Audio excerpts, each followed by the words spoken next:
السلام عليكم ورحمة الله وبركاته. وعليكم السلام ورحمة الله. بسم الله الرحمن الرحيم. الحمد لله رب العالمين، والصلاة والسلام على نبينا محمد وعلى آله وأصحابه أجمعين. سبحانك لا علم لنا إلا ما علمتنا إنك أنت العليم الحكيم. اللهم علمنا ما ينفعنا وانفعنا بما علمتنا وزدنا علما يا رب العالمين. Welcome to this very first lecture of a series of lectures. We'll be covering during this series a book by Professor Osman Bakar. The title of this series, or the title of this book, is Classification of Knowledge in Islam. And before we start, we should give the due thanks to the hosts for having us here. Brother Anas, thank you. Jazakallah khairan for hosting this event, and may Allah subhanahu wa ta'ala reward all of you and reward the hosts for this magnificent effort and the efforts that they're exerting to accommodate and to host this lecture. Okay, let me tell you in the beginning what we'll be doing today for the duration of this lecture, what we'll be covering. So I'll sketch it out and then we'll delve right into the topic right away. We'll be covering today the wider scope of this topic, the idea of, or the concept of, the classification of knowledge. Alright? Let's wait for the comers.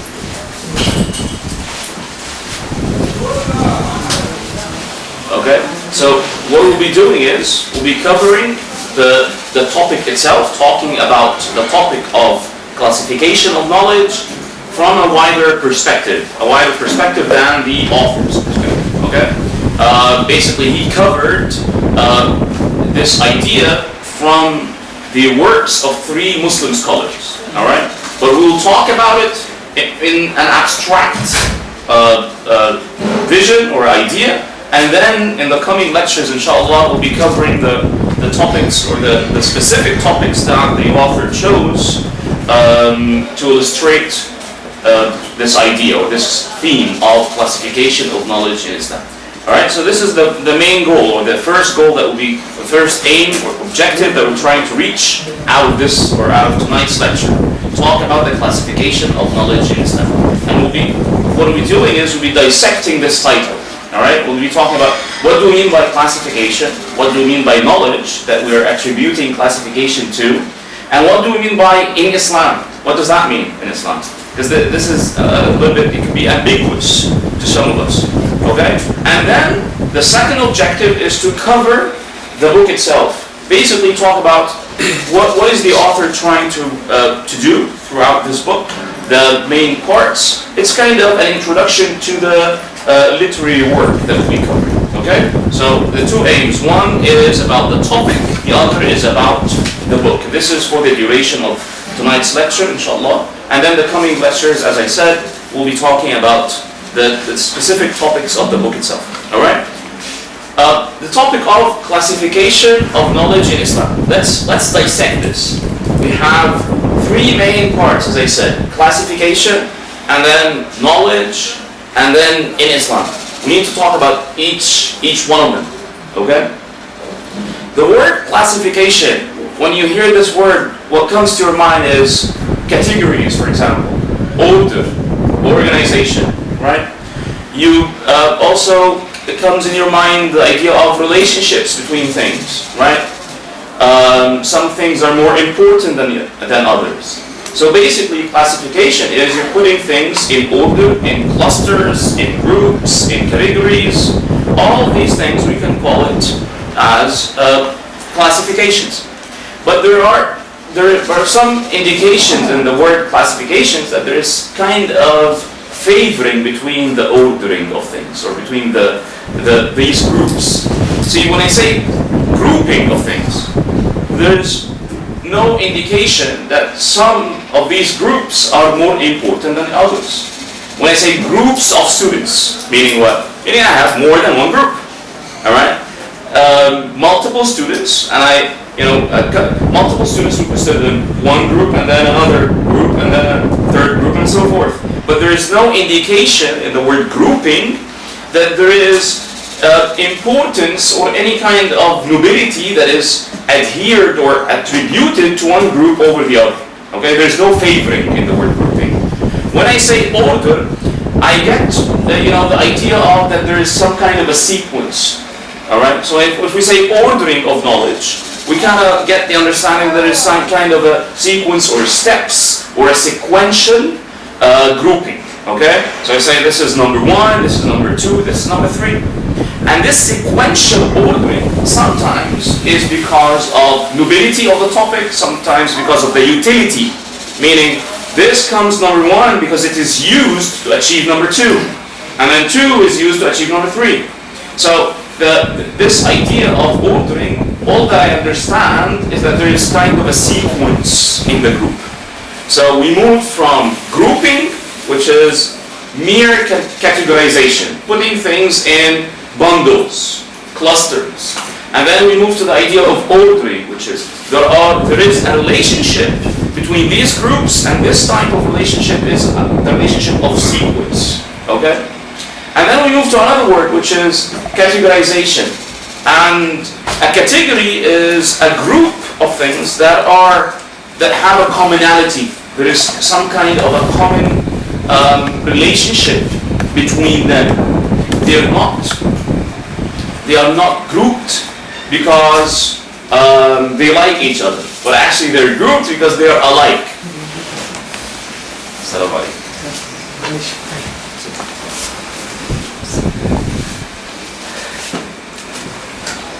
Okay, so we move to, as I said, we move to the idea of categorization. What do we understand from a category is that it's a group of things with a shared subject, with a shared commonality, with something that a trait or a characteristic or an attribute that brings them together in that group. All right. So categorization, what I understand from this word, that the grouping, okay, in a category is because of a common concept, subject, trait, characteristic, you name it. All right. So now you understand the difference when I say groups of students is different than categorization of students. You understand the difference? Groups of students, maybe I'm just talking generally, they're groups. But when I say categorization, maybe this categorization of students is based on grade level, maybe it's based on subjects and majors, maybe it's nationalities, gender, you name it. All right. So this kind of grouping, but this grouping is based on a subject or a topic or a trait. Okay. And then we come to this idea of classification. All right. We covered grouping, we covered categorization, we covered order, and then we come to the idea of classification. What is distinct about classification from the 3 other terms that we have just mentioned? Actually, classification involves the 3.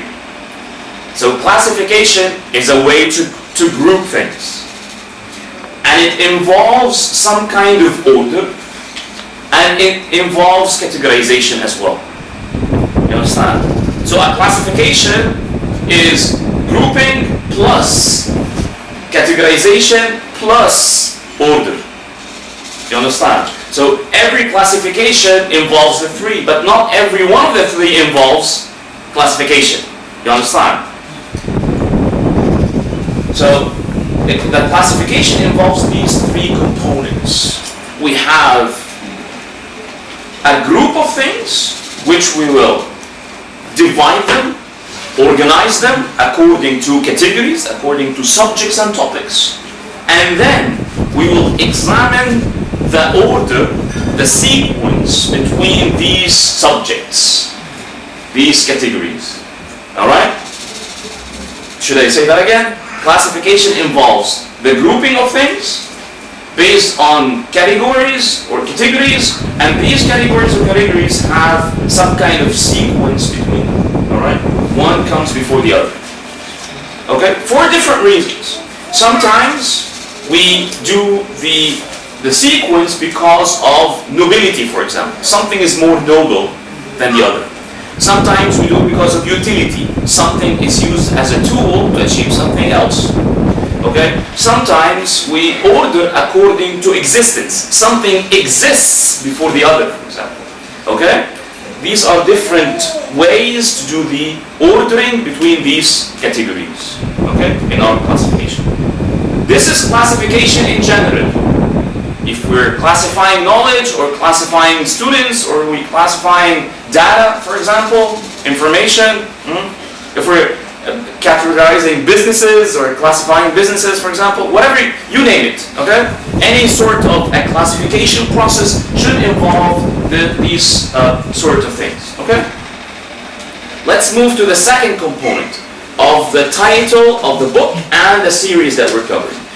What you now have grasped that we're talking about classification in general. Now we'll talk about knowledge in general. And then after that we'll talk about the term in Islam in general. And then we come back on the fourth step and then we combine the three parts and then see what is the byproduct of this bundling that we'll be doing. Okay? When we talk about knowledge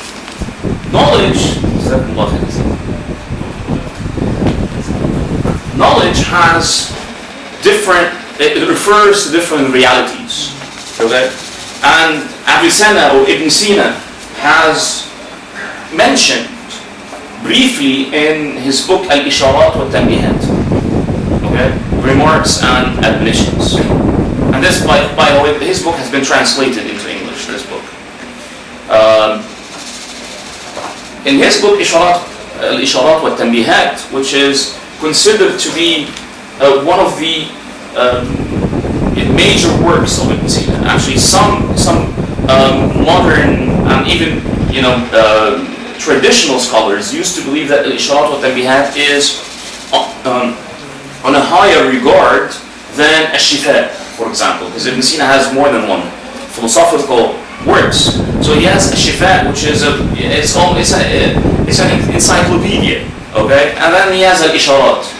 And Al-Isharat is considered to be a kind of a philosophical medn. You understand? The medn, which is a book that is considered as a manual. Okay, it's a philosophical manual, rather than Al-Shifa, which is a philosophical encyclopedia. And when people write encyclopedias, what do? They usually try to encompass everything that was mentioned, or the most important things that were mentioned, regardless of whether you believe in them or not. What you're doing is you're gathering and collecting and illustrating things. But in Al-Isharat wa Tanbihat, you're writing a manual, so basically you will talk about what you believe in. Okay? What you believe is true. And also you use the method that the best explains your views about this field. Okay? So in the book of Al-Isharat wa Tanbihat, Ibn Sina in the beginning he mentioned briefly that there are 4 levels of existence. Okay? And he mentioned this when he was talking about logic in the beginning of the book. Because see, logic has an integral relationship with philosophy. Some philosophers believe that logic is part of philosophy. And others believe that logic is an art, is a tool for philosophy. Okay? In all cases, both of them, whether they believed it's an art or they believed it's a part of philosophy, in both cases they would start their philosophical works by chapters or units in logic. So in the beginning of that chapter or that unit or that part about logic in Al-Isharat wa Tanbihat, he talked about these 4 that I will explain right now, the 4 levels of existence. Note that he's talking about the 4 levels of existence according to the idea of logic. And logic is what? Logic is the art or the science or the discipline that is responsible to sketch out the patterns of human thought. How the human thought can process information and reason things and rationalize things. Okay? So when he talks about the 4 levels of existence, he's talking about the existence of thought. You understand? Not the existence of beings. The human thought has 4 levels of existence. Okay? we can also, it would be perhaps more accurate if we say the information or what is being conceived by humans has 4 levels of existence. We can also say that. What are these 4 levels of existence? The first one in Arabic is called al-wujud al-khariji, the existence of things in the outside of the being, outside of the self, in the outer reality. Okay? When we say al-khariji, kharij means outside. Outside of what? See, because this kind of relationship, when you say somebody or something is out, then you automatically know that there is something called in. You understand? If you say out, then there must be in. Otherwise, there's no out. Okay? If I draw a square and then I say whatever is inside the square, whatever is outside the square. If one is not present, the other has to be not present as well. Okay? So when you say outside of what? Outside of the mind, the human psyche, the human intellect. Okay? So things have an outer existence. Okay? Outside of our minds. Basically, the reality that we live in. This is the first type of existence. And then the second type of existence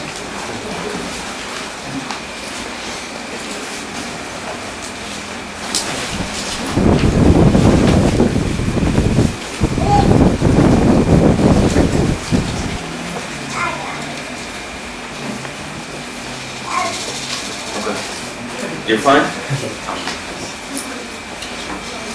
Okay, the second type of existence is what? Is the existence of things in the human mind. And they call this al-wujud al-dhihni. So we moved from al-wujud al-khariji to al-wujud al-dhihni. From things that are present in the outer reality, the reality that is outside, the perceived reality. And then after it is being perceived, it has another level of existence in our mind. And I'll give an example after we mention the 4 of them, okay? We'll apply this abstract concept to a given idea or thing. The third level of existence is the existence of things or thoughts or ideas in the human words or vocalization or articulation, that is verbal. It's a verbal existence. Okay? And they call this al-wujud al-lafzi. So thoughts have an existent reality in our words. Right now, I am using this kind of existence. I am existing in this level. That we're talking, articulating and vocalizing concepts. We're not writing them down at this moment. At least not me, I'm not writing at this moment, okay?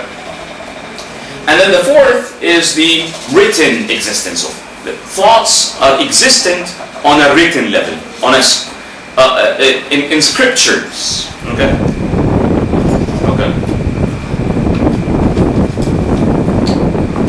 And these thoughts are transcribed from the verbal level of existence to the written down. Say transcribe. See, the word scribe, what does the word scribe mean? So you say describe, transcribe, prescribe, medicines, doctors, right? Because they're doctors, so you will be prescribing medications, right? Okay.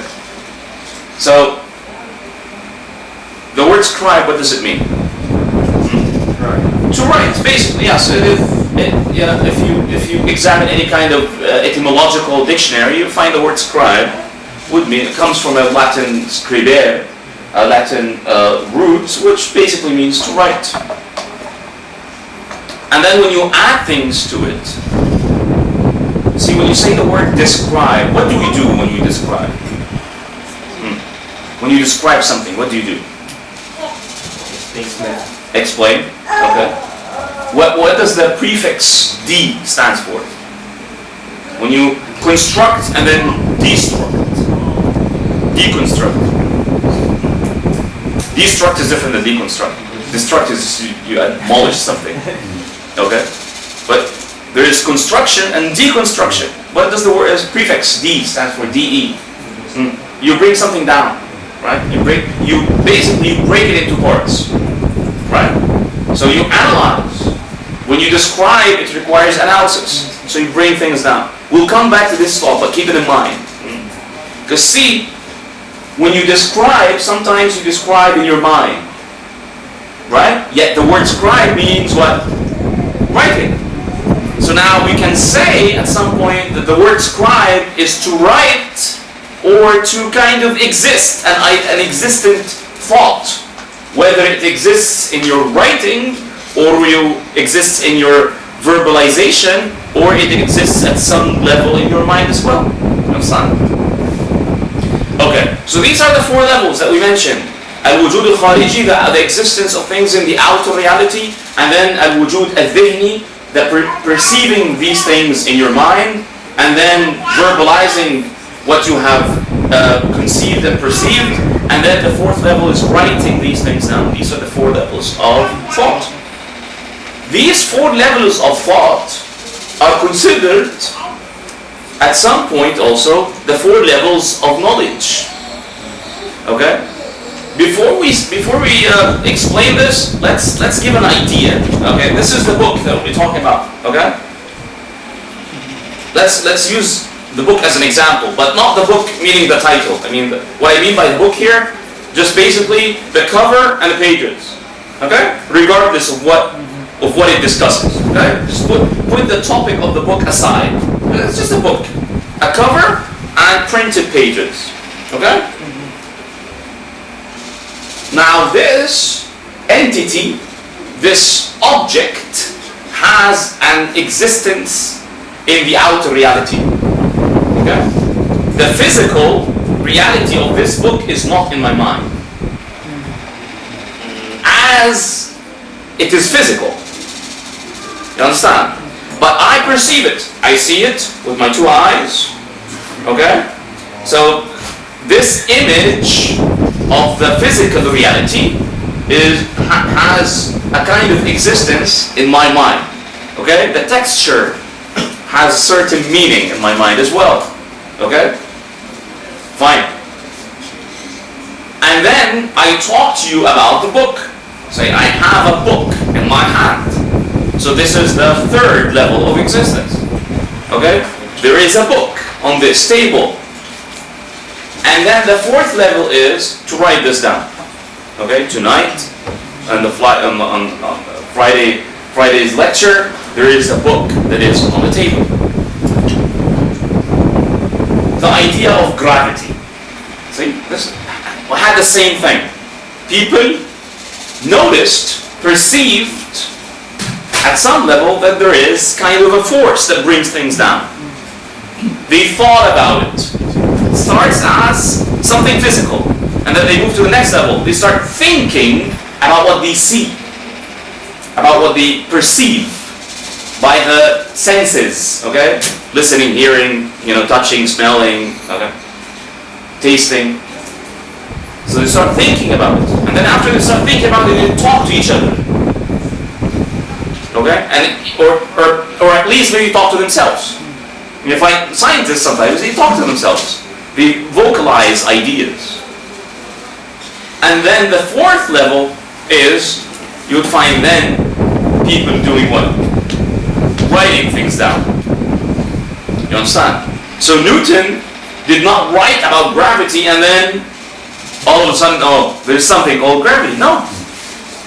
The first level of existence was that he came in touch with this scientific discovery on a physical level, regardless about the truth of this discovery. You understand? But this is how we humans internalize things.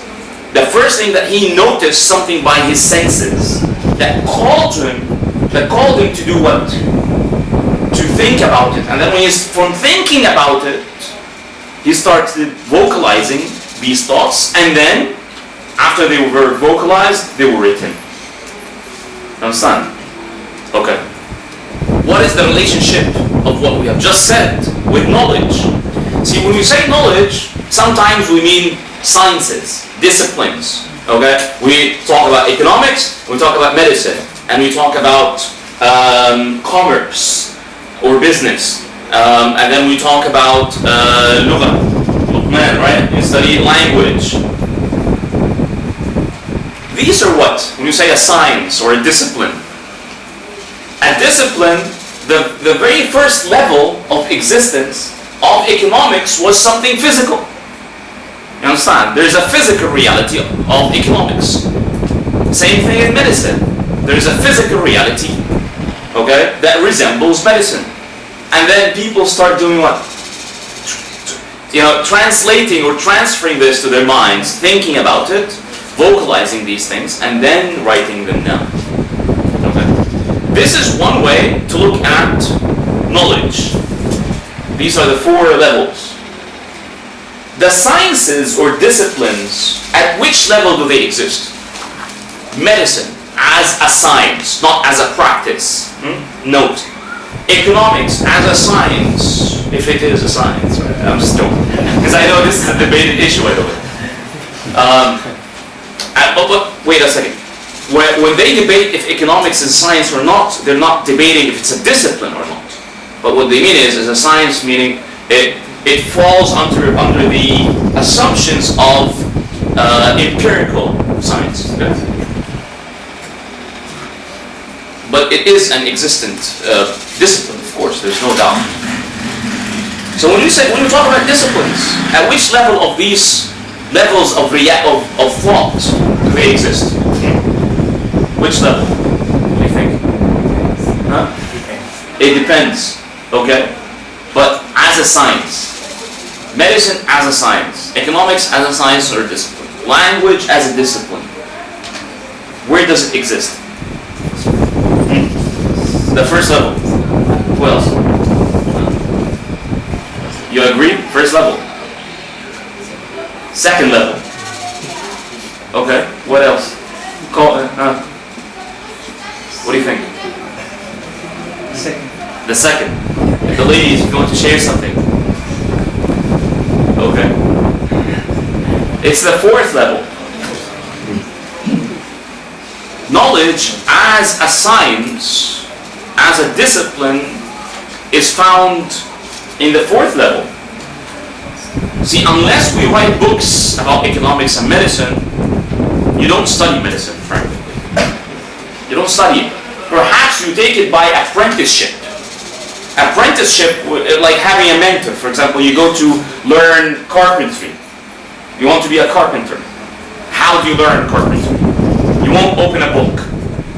Okay? You go to the shop, alright, or the workshop, and then you get, you see things, and you practice things, and you have a coach or a mentor or a carpenter who will have you as an assistant, and then, by practice, by years, you become a carpenter, right? But if you want to study medicine, you go to a university. You go to a university, and after you go to university, what do? They hand you textbooks, right? Can I ever claim that there is a science that is called something unless there's something written in it? I'll give you an example. There's something called econophysics. That's a discipline. It's an immersion discipline. Econophysics. Econophysics, basically what they do is they bring notions from physics and meteorology. Meteorology, people who study the climate. Okay? And they apply models of measurements in physics and meteorology to study economic statuses of nations. Okay, they use the same to forecast how economies will act in the future. Okay, if no one ever out of these scholars ever written something about econophysics, myself, Ahmed, I would never have ever discovered there's something called econophysics. Maybe if I study physics and economics, I can come to the idea that perhaps maybe we can blend them together. Okay. But when I think about it, does it become a science? No. When I talk about it, does it become a science? But when I write it, it becomes what? It becomes a science. When I think about it, can people study it? No. Unless I bring them all into my mind, okay, and then they start. Of course, that would not happen. Okay? If I start talking about it in lectures, it's not a science yet. Okay? Unless I provide them with something that they can study, they can examine. Okay? Now you would understand why Allah subhanahu wa ta'ala said in the very first 5 verses of the Quran that were revealed to Prophet Muhammad sallallahu alayhi wa sallam, اقرأ باسم ربك الذي خلق. Read in the name of your Lord who created. خلق الإنسان من علق. Who created man from clots. Right? اقرأ وربك الأكرم. Read, and your Lord is the most noble. الذي علم بالقلم. Who taught by the pen. You understand now why the pen was mentioned? Because without things written down, there are no sciences. You understand? And on one way, we can say that one of the miracles of the Prophet ﷺ, that his message or religion, that the religion of Islam has a dimension, has a scholarly dimension. You understand? Because, see, there are 3 different phenomena when it comes to religion. There is the religion itself, and then there are religious sciences, and then there is religiosity. الدين, العلوم الدينية, التدين. Religion, religious sciences, religiosity. Every one of these terms stand for a distinct phenomenon. Religion as the revelation to the Prophet ﷺ and the acting out of Prophet ﷺ to what has been revealed to him of knowledge. This is the religion. Okay? And then studying this religion in books, this is not the religion. This is the religious sciences. You understand? And then your practice of what you understand of the religion is religiosity. You understand? Your practice is not the religion itself. The religion itself is the revelation. You understand? Yes? No? What's your name again? Oh, Abdul Mu'izz. Abdul Mu'izz, when you pray, are we considering now that Islam is praying? The religion of Islam is praying? This is very subjective reality. Right? A very subjective act.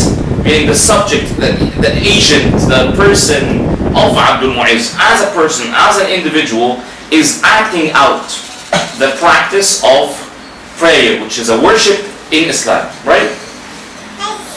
Your act of worship isn't necessarily the same exact act of the Prophet ﷺ. This is the first question. The second question, when you do so, are we obliged to follow Abdul Mu'izz as him, as a person, Abdul Mu'izz? In both realities, it's a no. You do your best to be as the Prophet ﷺ. But even though you cannot claim, as a clear-cut law or rule that whenever Abdul Mu'izz is praying, this is the same copy of how the Prophet ﷺ was doing. Right? You cannot say that. You do your best and you have to imitate him ﷺ. But at the same time, your imitation is not the imitated. Okay? This is one. The other, even if we grant that Abdul Mu'izz has the same exact image of the Prophet ﷺ prayer when he prays, are we obliged to follow Abdul Mu'izz? Do we pray like Abdul Mu'izz or do we pray like the Prophet ﷺ still? The Prophet ﷺ. So the Prophet ﷺ is, with regards to the revelation, is the religion. You understand? And your practice of what you understand of the religion becomes religiosity, tadayyun. So religion. Okay, we'll stop for the call of prayer. And then.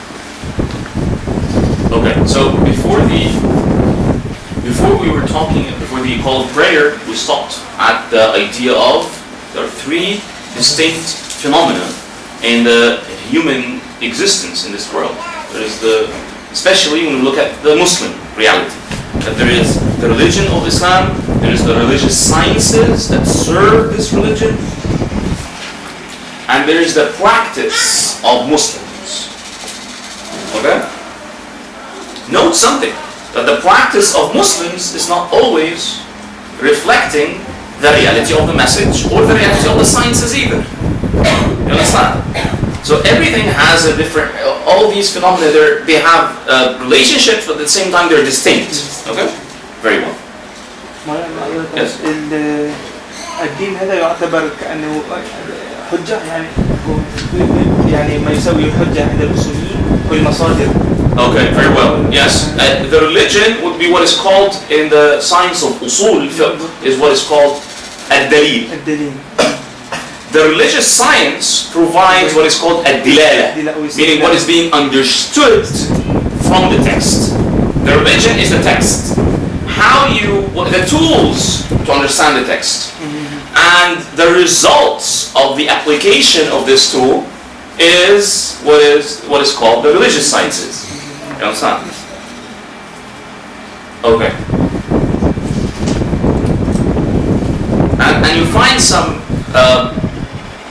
schools of thought, of modern schools of thought, that unfortunately many of their members, they don't understand the difference between the two.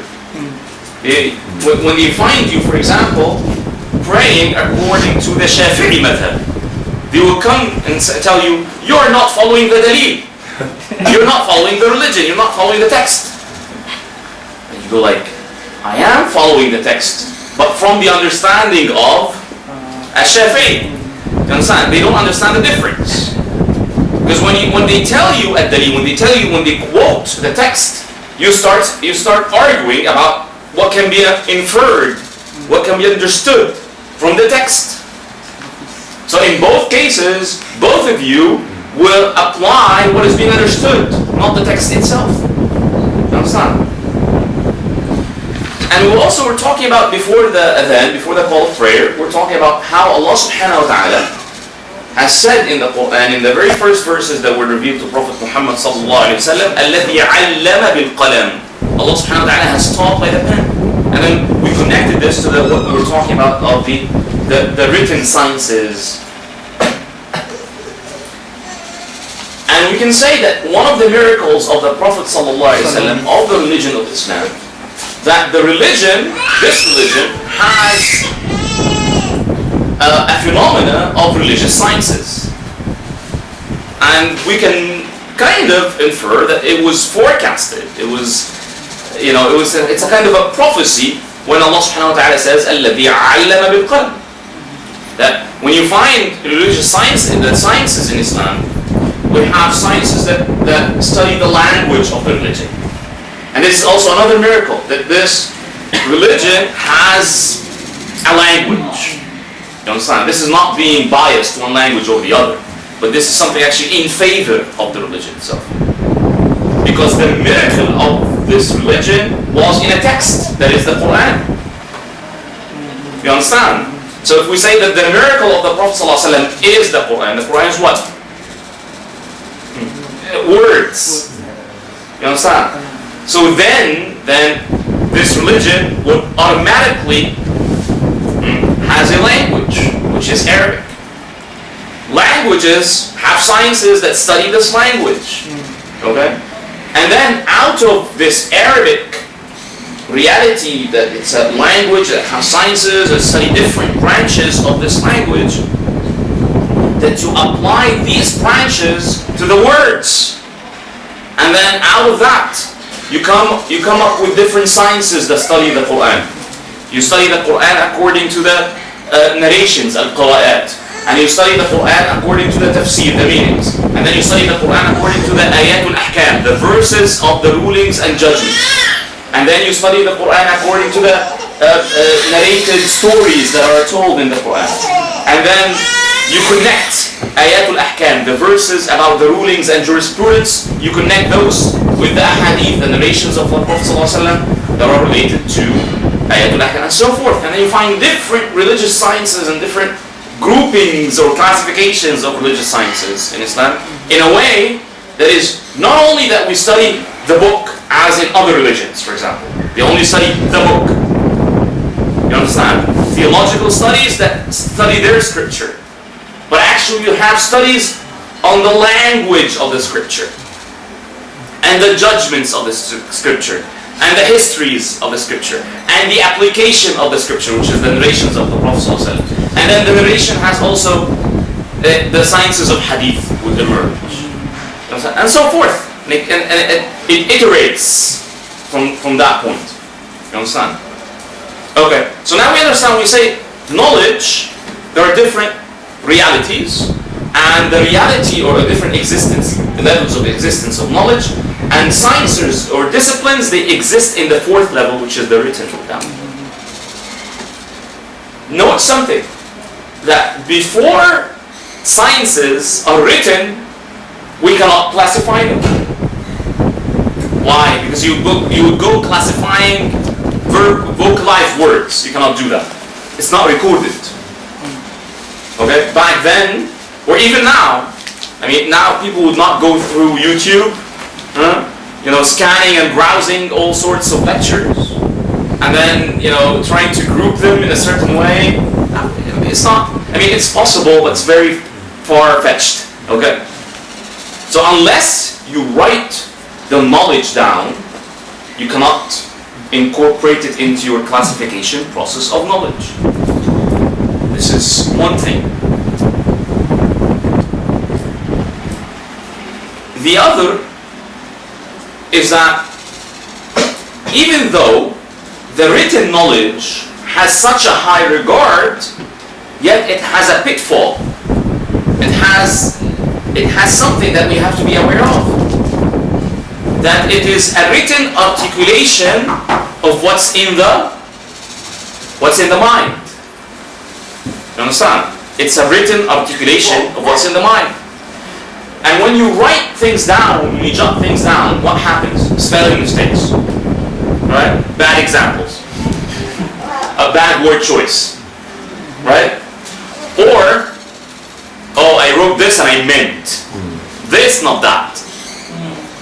Symbols, metaphors, right? All of these things are existent in texts. And this is why you find in Islam, the scholars, in the scholarship of Muslim scholarship, they say, al-ilm fi as-sudur, al-ulum fi as-sudur, in the chests. What's really in the chest is the heart. And the heart is the symbol of the mind in the Muslim philosophy. So basically, they're trying to say what? Science or knowledge is existent where? In the minds of scholars. Not in the books. And you start saying, How come? How come the Muslim scholars are saying that real knowledge or knowledge is existent in the mind and not in the book? And we just said that sciences and disciplines are not considered as such unless they are written. And then this contradiction that happens on the surface is only reflecting that there are levels. You understand? This is an articulation or an illustration that there are different distinct levels. That the knowledge in the minds of scholars has a reality and has an existence that is different from what is there in the books. The books is an articulation of what's in their minds. Okay? And the mind is so big, but the words are limited. So you're squishing down the knowledge into sentences. You understand? The irony here is what? That without these sentences, you cannot grasp what's in the mind.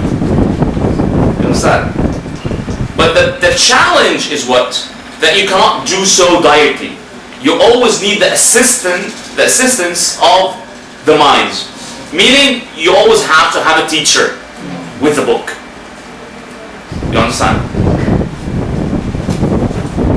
The relationship between the teacher and the student and the book is like the relationship between a technological device and the manual and the user. The student is the user. Okay?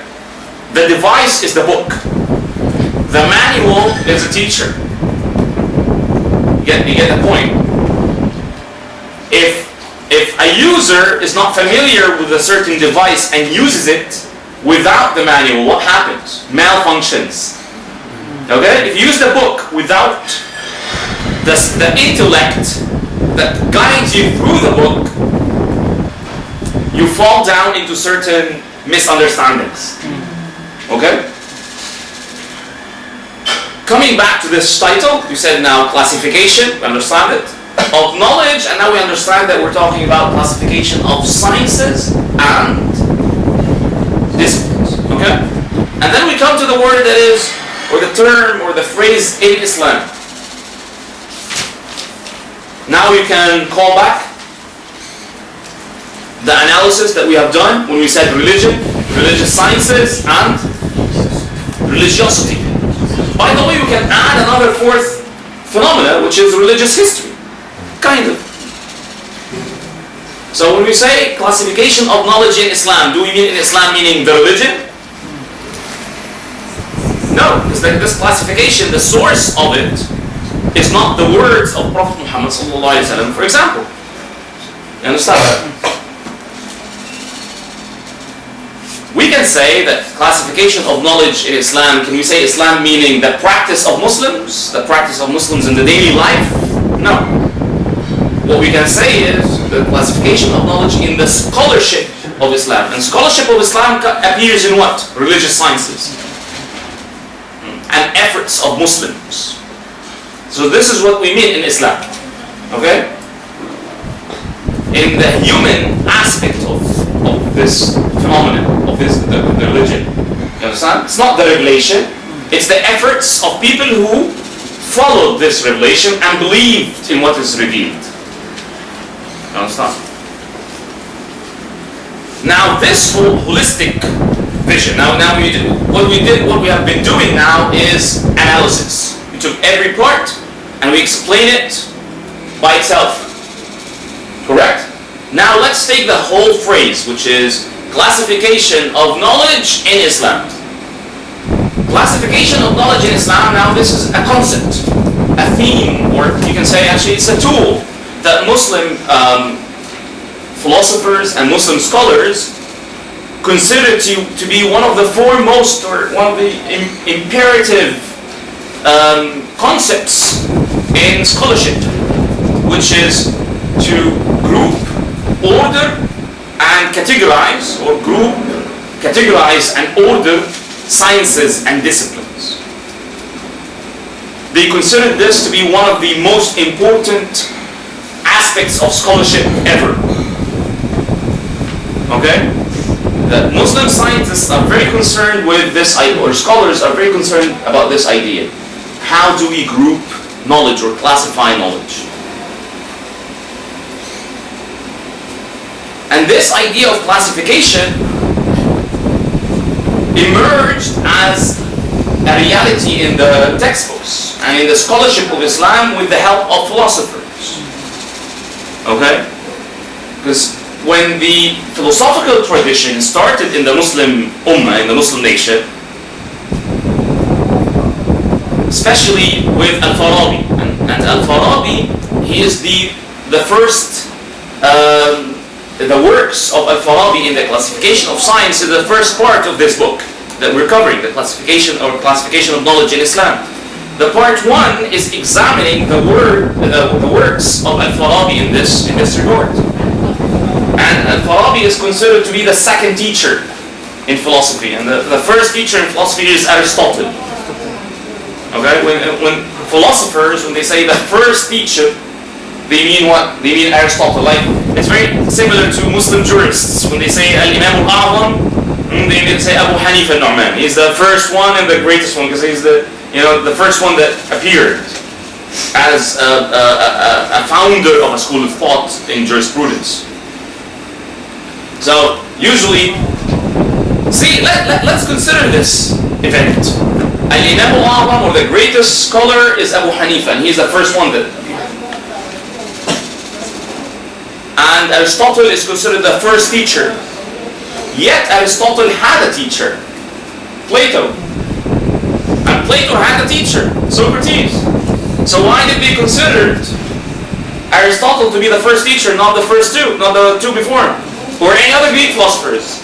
Why was it Aristotle?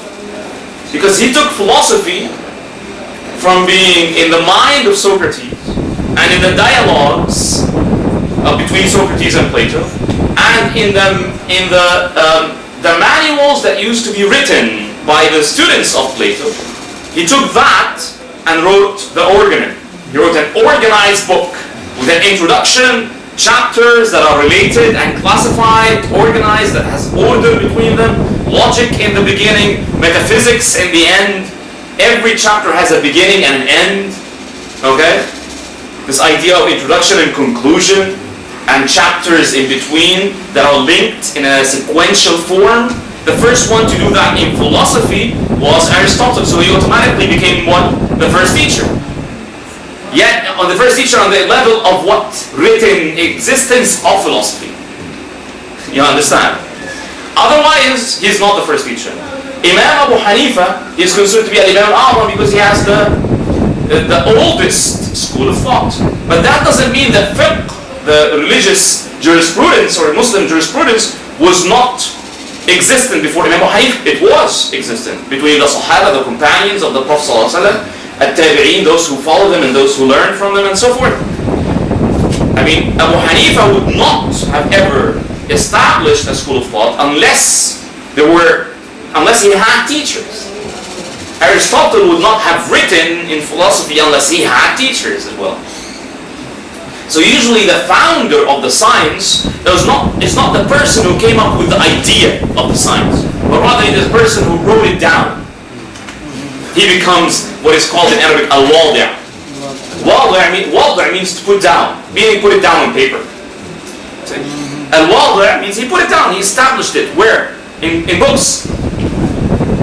Alright? So it's not necessarily the person who thought about fiqh, or thought about philosophy, or talked about fiqh, or talked about philosophy, but rather the person who wrote in fiqh and wrote in philosophy. The first one is the founder of the field. You understand? Or the science. So again, the idea of classification of knowledge emerged with philosophy. In order to understand how it emerged, we have to understand what is philosophy to begin with. Okay?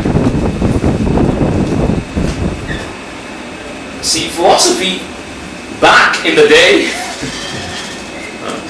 before the birth of Prophet Jesus alayhi salam, was basically the ancient academia. Ancient academia.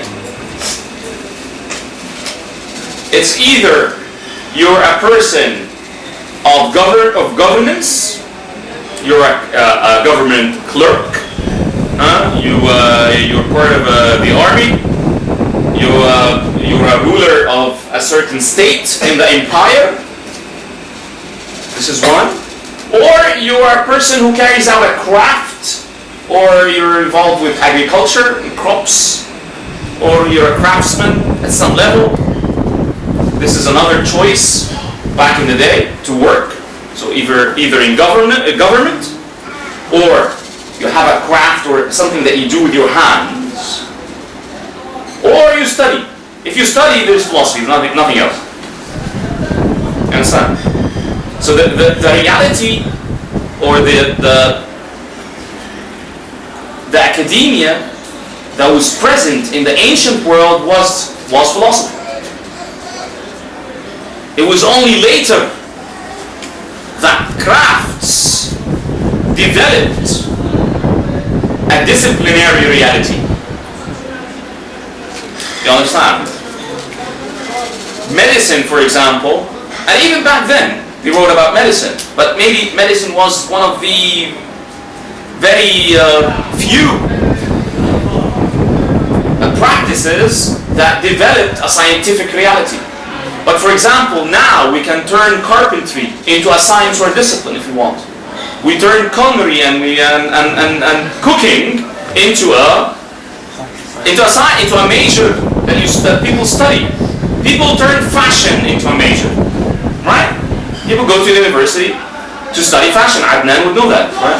I mean, I'm not saying that you study fashion, but I'm saying, yeah, he understands how in America, for example, there are fashion schools, okay? And they're different, they have different classifications, okay? Did you close the window? Okay. At least until the fight ends.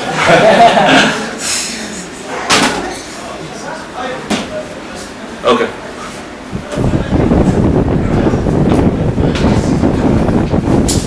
So, only later that practices developed an existence as a discipline. Okay? The practices that were back then, the practices that were developed as a scientific or as a discipline within philosophy were things like music, medicine, engineering at some level. But that's basically it. They did not have economics, for example. They did not have politics, neither of them as they exist now. Economics back then, it was the economics of household economics. Okay, politics. I mean, the best you can get is the Republic by Plato. You understand? Otherwise, most of the writers sometimes you talk about politics in terms of the politics of man in his household. Okay, how men, control and behave in household, and the roles of men and women within a household and so forth. Okay, but basically this is how sciences, or I know this is a very shallow overview, but we just need to get a picture of what was going on. I said that the classification of knowledge in Islam came or emerged from the application, or that we started having Muslim philosophers. That Muslims, some of them started studying philosophy. What is the relationship between philosophy and the classification of knowledge? We said that philosophy was the ancient academia. And the ancient academia, or this idea of philosophy, was that it had one aim, or one objective. To be a true philosopher is to understand existence, the existence of things. On the level of their true reality. Meaning, in other words, you don't study things from the surface. You study things from the core of it. How do you do that? You trace the causes, you trace the causes of effects until you reach the first cause. Okay? So note something. Philosophy was to do what? To understand reality as it is, the true reality of things. How do you do that? You cannot study things from the surface. You see effects, you see phenomena, natural phenomena. What you need to do is to analyze the cause and effect relationships, and you trace them until you reach the first cause. Now I guess you can note the difference between the ancient academia and the current contemporary academia. Back then, the academia was connected to a worldview, that there is a first cause, and when we reach this concept, we would then study it and try to understand what is the nature, what are the traits or attributes of this first cause. How is it distinct from other causes, for example? Okay? So, they considered that the first cause, out of the first cause came other causes that iterated until until it reached them. Okay? Everything that was in the physical existence iterated from the first cause until it reached them. And what they want to do is they want to go up the ladder to understand the first cause. This is not a physical thing. Okay? They go up the ladder, meaning going up from one piece of information to the one higher, and so forth, until they reach the higher level, which is metaphysics, to understand how this physical reality actually existed. Okay? So back then, academia was connected to the first cause, this idea of worldview. How did the world come about? Okay? And in order to do that, they would have to do two things. One of them, to have an art or a tool to study things, which is logic. They need, if we're going to examine causes and effects, if we need to examine these things, we examine them with our minds, and the human minds have patterns. Okay? They have methods, procedures to study things. Some of them are acceptable, or some of them are fruitful and beneficial, and others don't reach anywhere. Okay? And then they developed this idea of using logic. And they devised things like geometry and mathematics. They devised music. They devised natural philosophy in order to reach where? The worldview. They used to study music as part of philosophy because they believed that the world that we exist in has a rhythm. And by understanding rhythms from sounds, we can then understand rhythms of physical existence. Not necessarily by sounds. You get the point? That as if the sounds that exist at the musical level, they imply other kinds of patterns, or they represent by the sound other patterns that are existent in life. That's why sometimes you find people in clips, they try to do what? Connect the music with graphics, for example, that represent the rhythm. Okay? And there is some kind of representation. Okay? And symbolic representation. So they studied music to understand this rhythm. They did not study music for rap, for example. I mean, Aristotle or Socrates was not rapping down through the streets of Athens. You understand? Okay. I mean, this whole philosophical, you find the statues when they're doing that. They were not posing for a portrait or for an album cover. That was not that. Okay. Okay. So they studied this idea, studied music to get the rhythms. They studied geometry or mathematics in general to do what? To understand the patterns in shapes. Okay? So there are patterns or rhythms in sounds that represent the world. The world or the physical reality, or maybe the metaphysical reality. You understand? That perhaps through examining these rhythms and patterns, they have a better understanding of the first cause. You get the point? If we try to put this in a Muslim context, that Allah subhanahu wa ta'ala created this world, and every single thing in His creation, in a way or another, it represents one of His attributes. You get the point? So when we study rhythms, these rhythms imply an attribute at some level. I'm trying to give it, as much as possible in a Muslim context. When you study mathematics, and at some level you're studying the design of the world, okay? Especially geometry. They believe. Abu Hasan ibn al-Haytham, he was a great Muslim scholar in optics. He wrote a book, a very small treatise about philosophy, and he believed that geometry is the gateway for philosophy. Okay? Pretty much he was following Plato's idea. It is kind of written down in different books that Plato used to write at the door of his academy. The person who does not know mathematics, and they meant geometry back then. The person who does not know geometry is not welcome in our academy. Okay? Some of them, as Aristotle, will consider that the first thing is not geometry, but rather logic. Okay? This was the human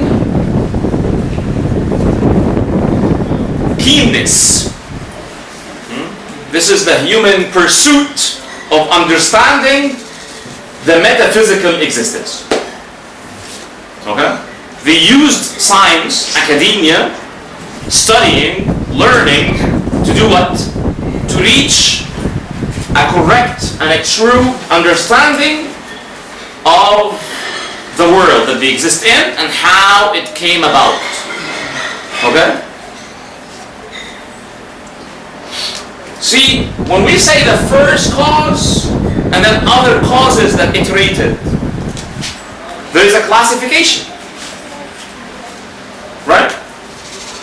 There is, first of all, we grouped. We're talking about causes. We're not talking about effects for time. So this is kind of a grouping. And then there is a kind of categorization, because we say that they say the first cause is metaphysical.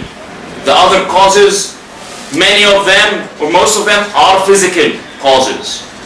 Okay? And then there's an order. A first and then a second. Okay? So this is a what? This is a classification. Okay? So basically, out of the worldview, the classification emerged from where? A worldview. Okay? That there is a first cause, and then there are other causes. And these causes are ordered in a way. And they try to do what? Classify them.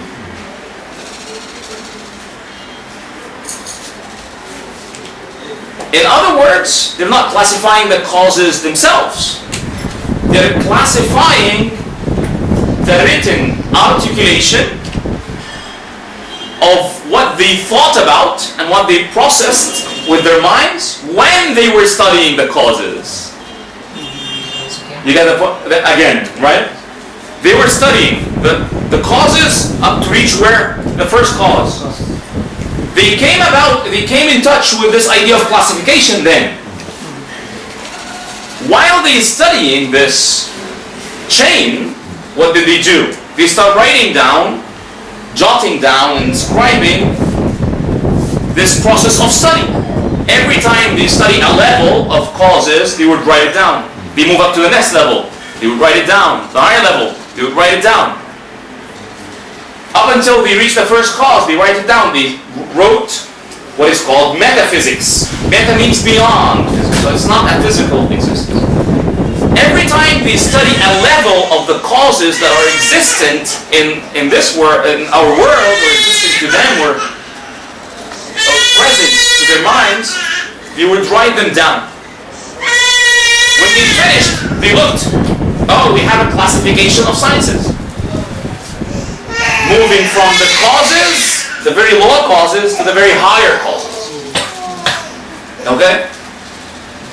So out of this illustration, you guys understand that you can, one of you can, or most of you can conclude that when we say classification and order and sequential, there is a higher level of disciplines and sciences, and then there is a lower level of disciplines and sciences. And this higher and lower level of sciences is parallel to what? The higher level and lower level of beings.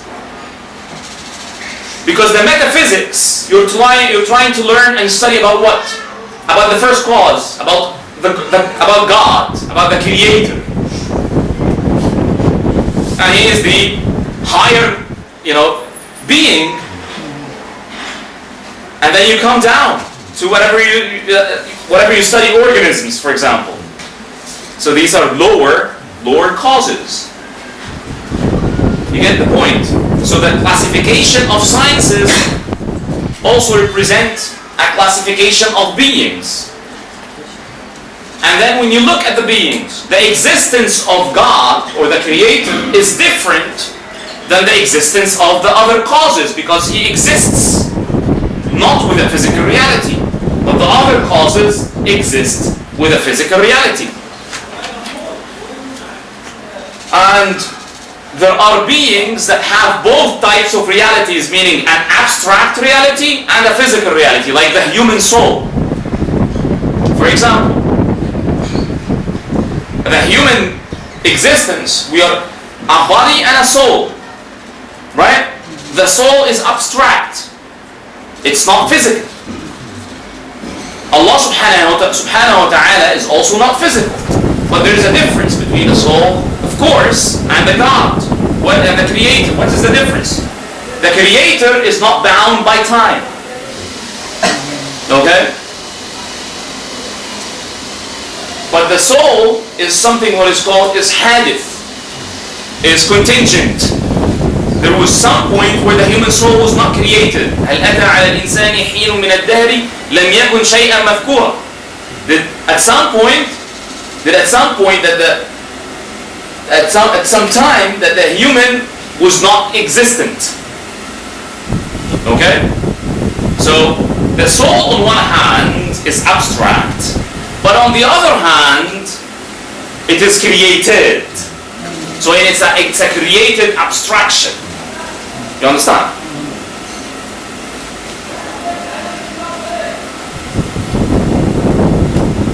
So you have the abstract, the first cause, or Allah subhanahu wa ta'ala, the Creator, whose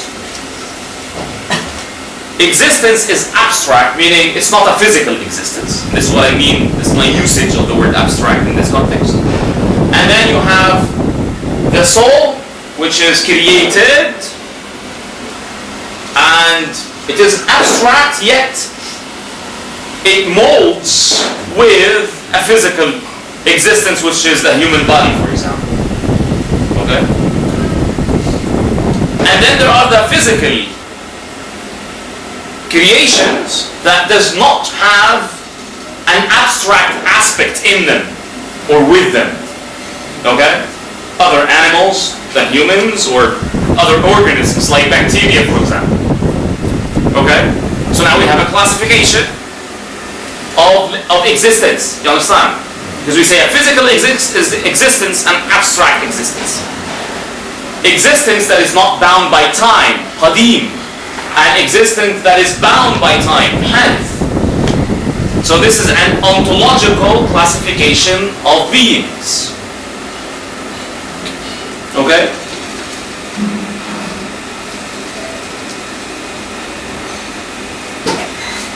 We have another classification, which is the order of these beings according to their time of existence. So there will always, the first cause, or Allah subhanahu wa ta'ala, will always come first, because He's not even bound by time. And then perhaps the other abstract creations of Allah subhanahu wa ta'ala, like angels and souls and so forth. Because your soul has been created before your body was created.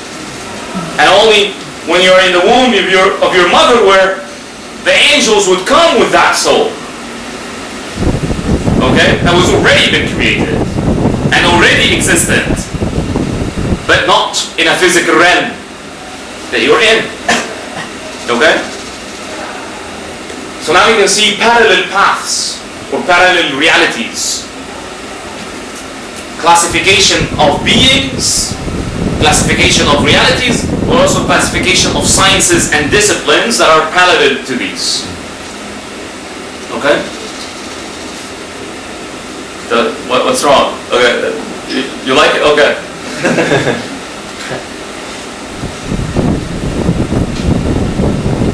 So this was present some form in the Greek philosophy. Okay?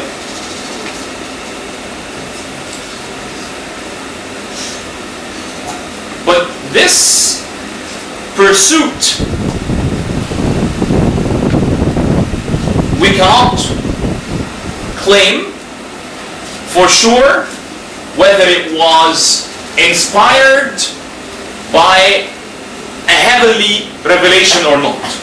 Some Muslim philosophers claim that Aristotle perhaps was in touch with some kind of revelation. Okay? Not himself, but he came about to look into scriptures, perhaps. Others claim that's not true. There are some far-fetched claims in, like, for example, Shamsuddin al-Shahrazuri, for example, who's one of the writers who explained the works of Shihab al-Din Suhrawardi al-Maqtul, who claimed that Aristotle was a messenger. Yeah, see, it reached that far. And he used some weak narrations to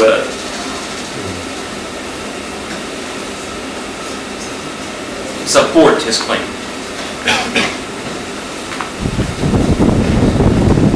So, after the translation of this Greek philosophy,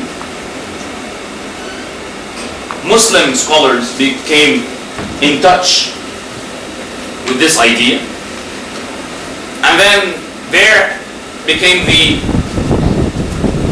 what I say, a kind of assimilation between Greek philosophy and the Muslim emerging studies. Okay? Religious sciences, basically. What was happening, people were narrating the hadiths of the Prophet ﷺ, they were reciting the Quran, they were contemplating the meanings of the Quran, contemplating on the meanings of the narrations, and they were applying them and so forth. So they used philosophy as a what? As an academic structure to place their studies. You understand? It's like a template, basically. They use the Greek template to fill it up with Muslim knowledge. And that's why sometimes they say that religions provide to philosophy texture. It's like philosophies are a skeleton, and when religions are revealed, or revelations are revealed, they provide specificities, rules, they provide advice, and actually, you can say, sometimes they do describe at some metaphorical level, and at time at a very literal level also, some metaphysical realities. For example, you'll find things about the attributes of God, you'll find things about how the world came about, where are we going, things of that sort, right? To kind of do what? Direct the pursuit that was already existent in the human societies to do what? To reach the first cause. You get the point? So the Muslim scholars, they use this Greek template of structures to start jotting down and putting their sciences. Okay? And they developed the template as well. Some of the sciences that Muslim scholars have developed were not even thought about in the Greek philosophy whatsoever. Okay? The different, for example, different aspects of language, not all of them, but are existent in the Greek philosophy or the Greek academia, because of the different nature between two languages, for example. Okay? And so on. But they use that structure, and also they used by using analogy, they were able to replicate and modify this template as well, to come about a map, or we can say a conceptual map of sciences. Okay? This book, this is the last, we're at the conclusion of this lecture. This book by Professor Osman Bakar, what he tried to do is discuss how Muslims practiced or how Muslims accommodated this theme of scholarship, classifying sciences. And in order to do that, he had to study this through works, written works. We can actually come up with a conclusion that says classification of knowledge is in itself a discipline. You understand? So there are disciplines, and then there's a classification of them that emerge to be a discipline as well. Okay? And they do what? See, classification is also known as taxonomy. Okay? You find some modern taxonomies of knowledge now is evolving from the structure of a tree into a structure of networks with clusters. What they do is they study using mathematical algorithms and big data. They go through the keywords of written scholarly work in journals.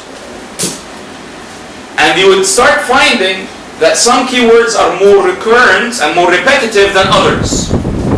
And what that indicates to them is that this science, for example, is reviving than other. And then they would start finding emergent keywords, and that would mean perhaps it's a new discipline that's starting to come up. They would start finding the word physics and economics together. That perhaps would indicate econophysics is emerging. Just how they map out the different relationships between people in social networks. Okay? They group them in clusters. So they do the same thing with written papers in journals to know the weight and the expansion or the spread of every single discipline that is out there in our contemporary world. But note something, that this kind of mapping out sciences as a network is somewhat beneficial, because it reflects how these it reflects the complexity of sciences. Okay, how they emerge, but they emerge in the physical existence. This type of network, the networked maps of sciences, lacks one thing: worldview. There is no ordered classification. There is categorization. There is taxonomy, but there is no sequential order from the first cause to the lower causes. That's not present, because they come from a worldview that only believes in the physical existence.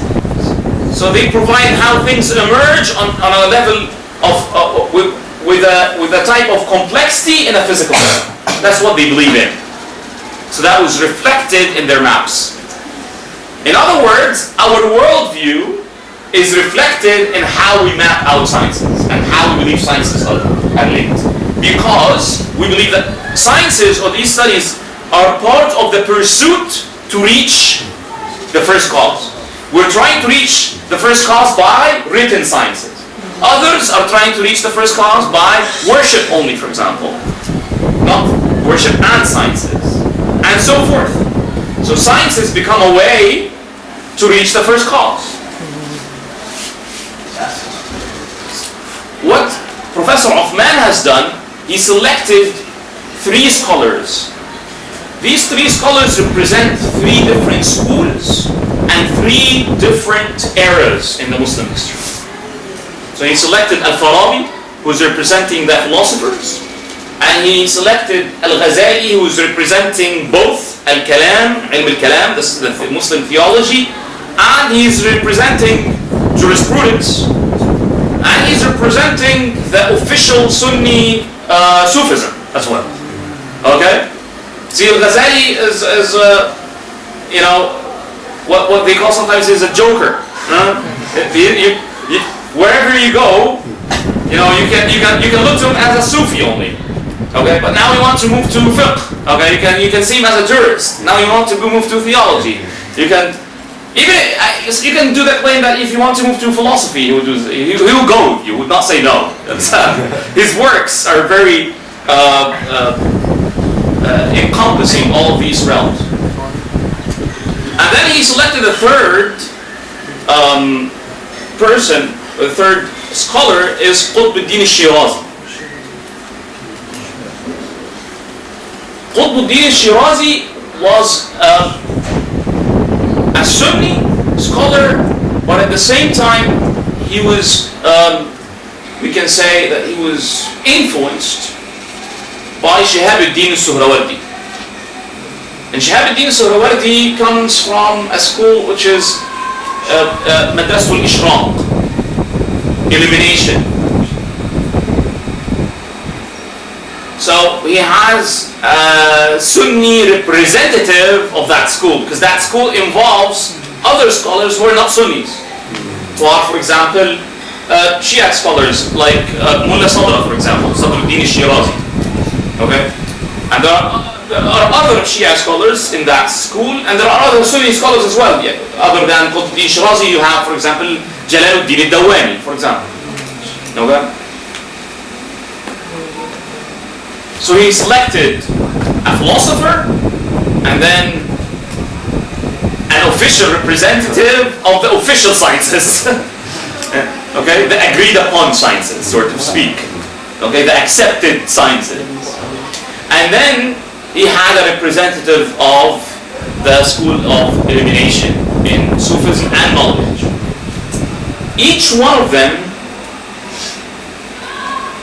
reflects a different epistemological approach.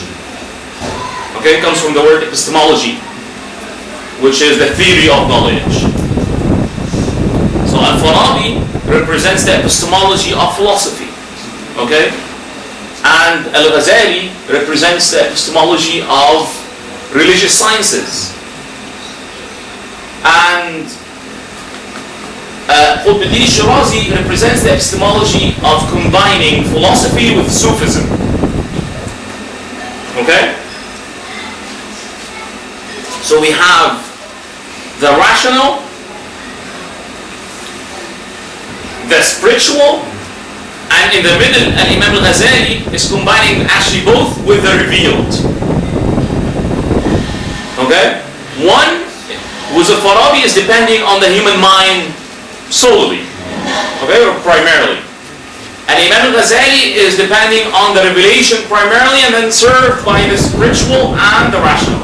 Qutb-ud-Din al-Shirazi is involved with the rational plus the spiritual. Okay? So there is a classification also in what? In the epistemology, or in the epistemological level as well. Okay?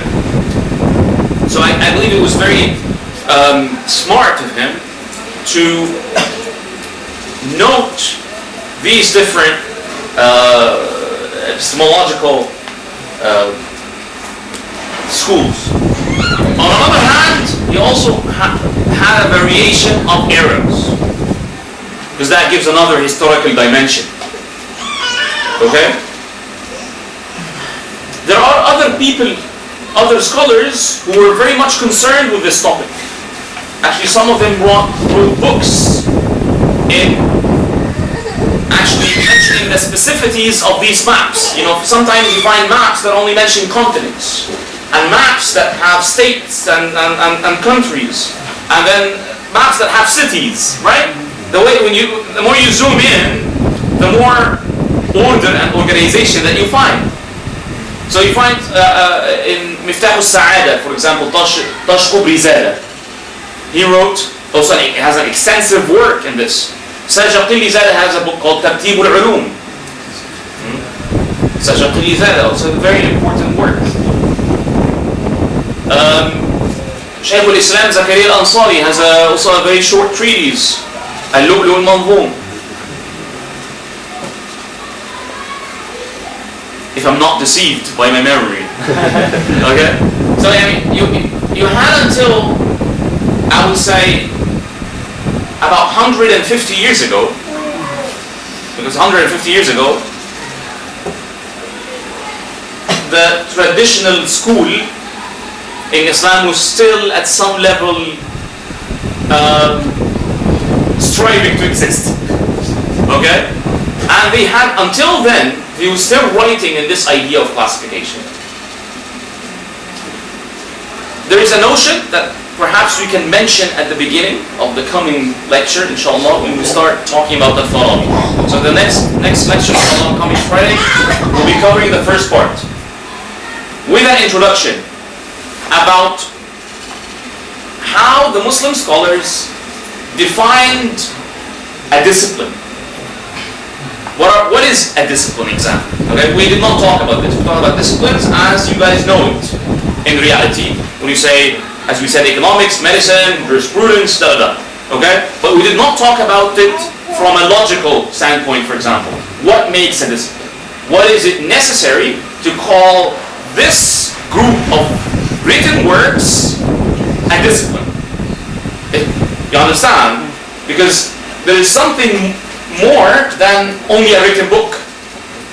There is a certain criteria that has to be present in that book to consider that by the writing of this book and by the printing of this book, some kind of scientific or a science or a discipline has been established or found. Okay?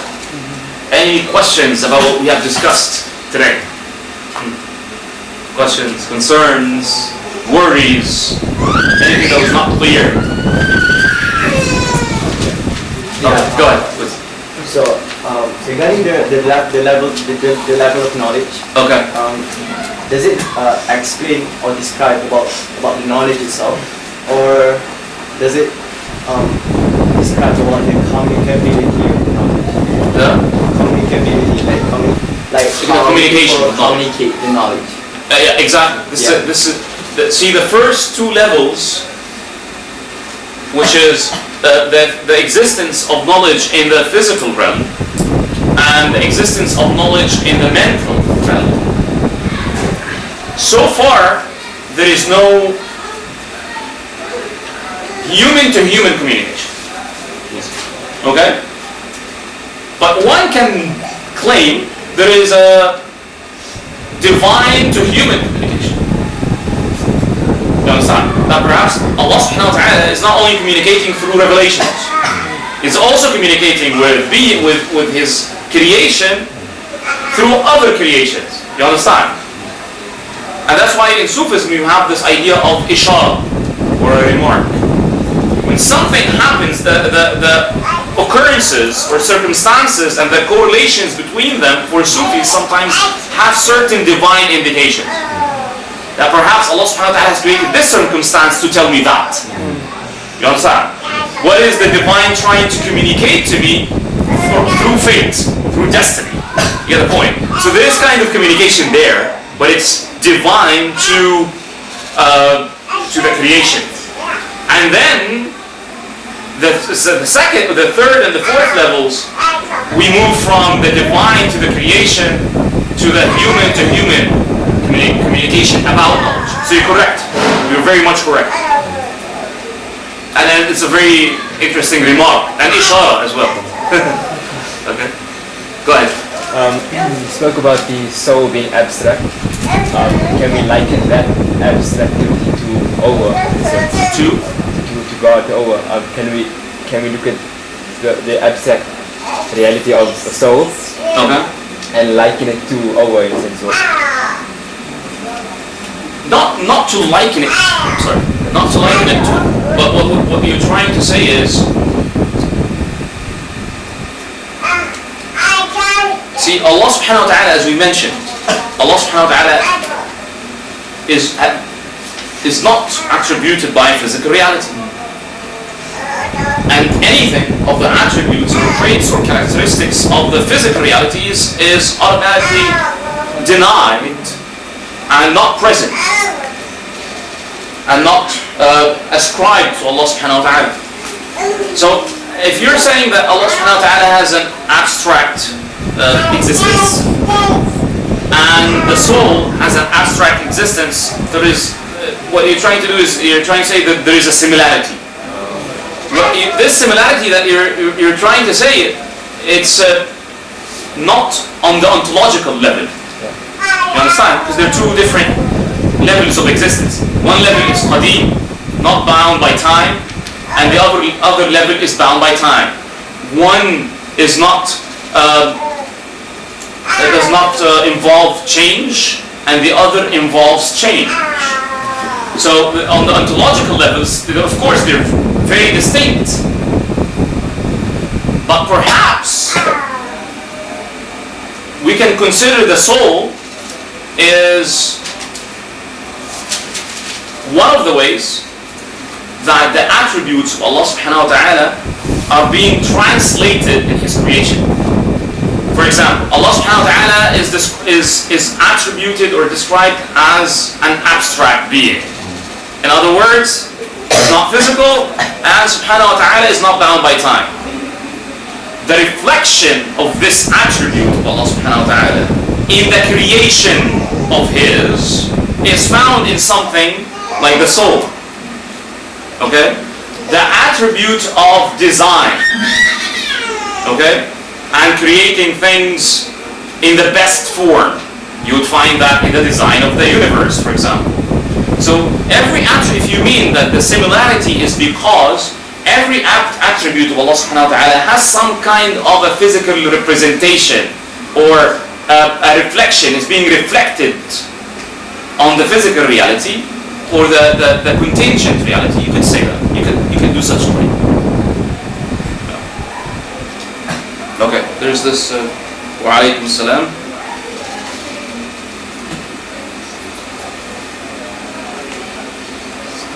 Okay, some people, this is the question, sir.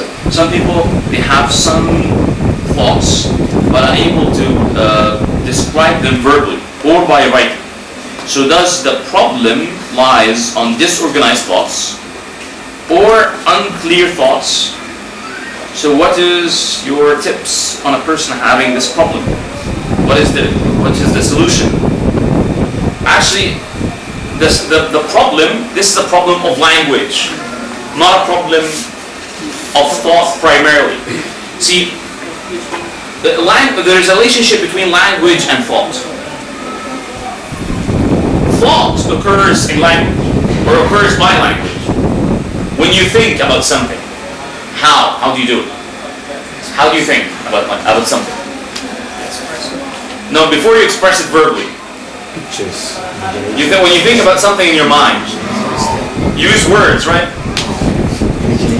Sometimes imagination, yes. Pictures. But very, very well. And then construct it into words. Exactly. And actually, sometimes you ascribe words to imagination. Sometimes you come up with names, right? This is basically sometimes how people name things. They imagine something and they can't find a word, so they make it up. Right? Why? Because when they want to repeat the thinking about it or referring to it in their mind without having to imagine it itself, they would just use the word. Okay? It's like they're coding things. They're putting things into some kind of a code. You get the point? It's like a symbolic representation. So when you say a tablet, for example, I don't have to imagine the tablet with all its details. But automatically when I say in my mind, I need to take the tablet when I'm going out. I need to take it with me when I'm going out. There is some kind of, coding things and shrinking them down, right, into some kind of symbols by words. See, words is a shrinked symbolism of what is being imagined in the mind, right? So the problem in somebody who's not being able to verbalize or write down their thoughts, they have a problem basically in vocabulary. They need to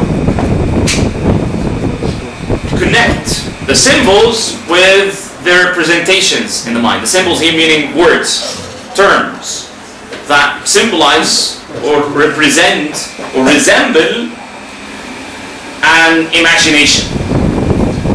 Okay? Some people, actually, if you would know James Webb Young, he's a famous American advertising executive. He wrote a book, a very small treatise, you could say, called a technique to produce ideas. Okay. And he said, I can't remember his exact words, but what he was trying to say, that the more words you have, the more ideas you will create. Words equal ideas, basically. Okay? That's why you find people who write novels, they have all these sorts of different ideas and imaginations of the world. Why? Because they mastered language. And by mastering language, they were able to encompass a large database of vocabulary words. And every single word represents one or more idea or concept. So by mastering language, they were mastering concepts. Okay? So this is the key to solve this problem. And this key is also the key to master any language. You can master any language without studying its grammar. Seriously, you can. But on one condition, that this language is being practiced, it's being used. Okay? You cannot now master Fusha, because it does not have a physical, it does not have a reality in societies. People are not using Fusha, they're not using the Arabic Fusha. But you can master Egyptian Arabic. Okay? Without understanding, it doesn't even have a grammar book. Right?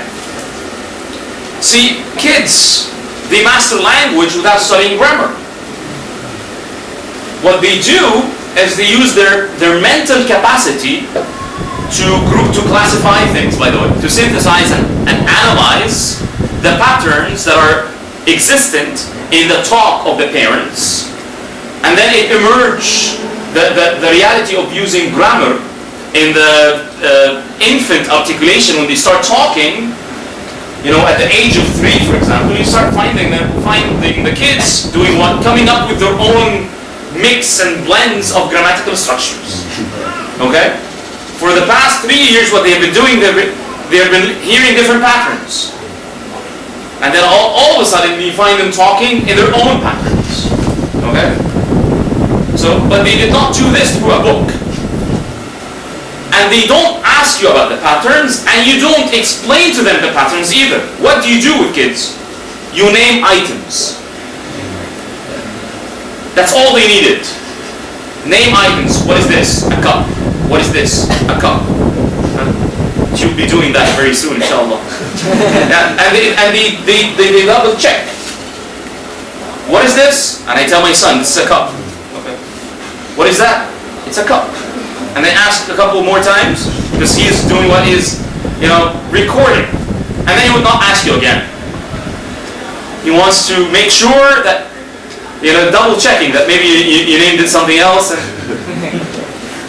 And what's really interesting that sometimes when you call this, for example, when you ask what is this, and you call a cup, if you come the next day and you say this is a glass cup, you say no, it's a cup.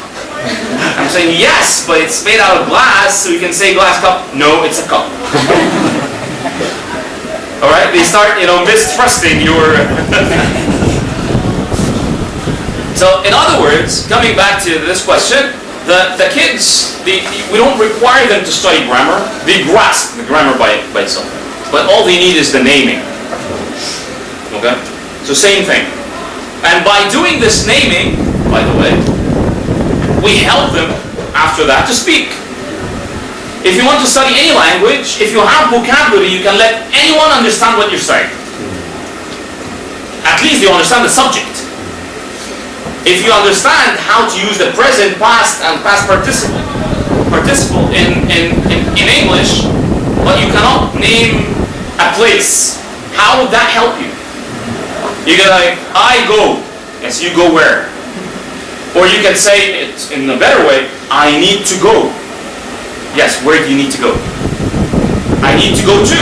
Yes, where do you need to go to? Did that person help you?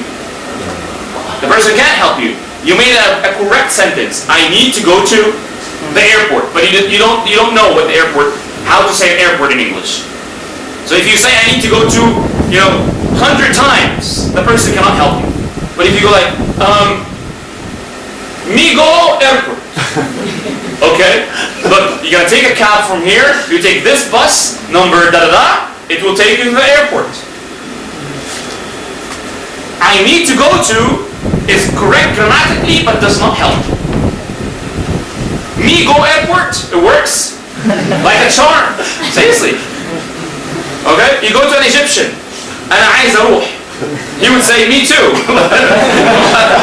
I need to go. Well, I need to go too. But where? When you say the name of a restaurant, for example. Oh, okay, you're asking about this. They will not tell you the direction either, but and it's not based on nationality. We don't tell each other. It's kind of we like to play around. Okay, we were waiting for Google Maps to solve it. Okay, so I hope I answered this question. Okay. Yes, sir. 4 levels of classification of knowledge that you expound. Okay. Really expound. Is there any other types of classification by other scholars? Could be 5th level, 6th level, or well, see these or four. disagreed upon? Okay. See these 4 levels of knowledge. We can also call them levels of thought at some point. But when we say the classification of knowledge or the levels of knowledge that I mentioned, or I quoted the work of Ibn Sina in this regard, we're talking about a wider definition of knowledge. Wider than this. This is a very good question that you brought this up, because I had to explain this and I didn't. See, the word knowledge in the title of this book is referring to the 4th level of knowledge in the work of Ibn Sina. Ibn Sina said there are 4 levels of knowledge, basically, or 4 levels of existence, and he meant existence of knowledge. Okay? In the physical reality, in the mind, in the verbalization, and in the written existence. Could we say there is a 5th one? Yeah, you could. It's a digital existence. Yeah. If we write a hashiyah, a commentary, a modern commentary on the Al-Isharat wa Tanbihat of Ibn Sina, he would say, for example, or Al-Nasir al-Tusi or Al-Razi would say, there are 4 levels of existence for knowledge, and you say, no, 5. There's a digital level. Yeah.